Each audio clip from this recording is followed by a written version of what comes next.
Jana kuna kiongozi amezungumza baadhi ya mambo ambayo pia hana uelewa nayo. Sasa mimi ninamtaka yeye ajielimishe zaidi, hasa katika mambo yanayohusu uchumi. Aujue uchumi, usiongee kitu kama ukifahamu. Kama hujui jambo, tafuta muda, soma, jifunze. Ukishapata uelewa sasa, toka kwenye umma, nenda ukaelezee nini serikali inapaswa kufanya. Lakini jambo la pili ninalotaka kulizungumza, Watanzania wanatambua kuwa dunia nzima mafuta yamepanda. Sasa changamoto inapotokea, tunaungana kuangalia namna bora ya kuweza kukabiliana na changamoto hiyo, na changamoto hiyo itatatuliwa na serikali yenyewe, kama ambavyo ilitatua changamoto za awali katika kipindi cha COVID.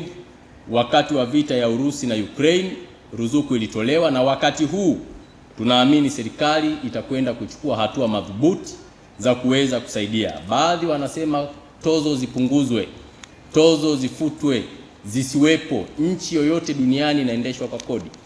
Hakuna namna utaendesha taifa bila kukusanya kodi.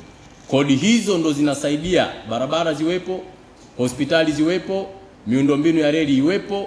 Kwa hiyo sisi tunachoshauri kama serikali ni kuangalia katika kipindi kifupi ni baadhi ya kodi zipi labda inaweza ikazipunguza, lakini wakati huo kutafuta solution ya kudumu kuweza kutatua changamoto hizi. Lakini huwezi ukasema unaufuta ushuru kabisa, hapo ni kuwalaghai wa Tanzania. Hilo jambo hakuna nchi imewahi kufanya duniani, lakini kwa kuwa viongozi na wanasiasa wanataka political mileage, basi yuko radhi adanganye, yuko radhi aongee uongo, yuko radhi apotoshe, ili mradi lengo lake liweze kutimia. Hivyo mimi ni muombe sana ndugu yangu na rafiki yangu sana Heche, amtumie zaidi mwenezi wake, ana maarifa makubwa yule binti Rupia, na ndiye msemaji wa chama kile, atoke akaseme, sio yeye kusema kila wakati kama kiongozi mkuu wa chama chao. Nadhani wana mtu ambaye ana uwezo wa kufanya na ndilo jukumu lake, basi aende akatekeleze hilo jukumu.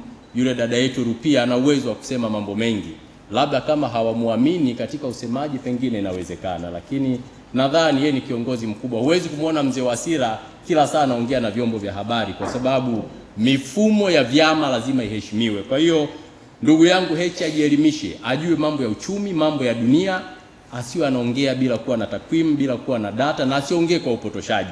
Taifa kwa kipindi hiki linahitaji umoja, linahitaji mshikamano, linahitaji upendo, linahitaji kutafuta namna bora ya kutatua changamoto tulizo nazo. Lakini nampongeza pia ndugu Heche kwa kutambua kwamba kuna serikali, na ameomba serikali ichukue hatua, na serikali sikivu ya CCM itachukua hatua hizo bila kusita.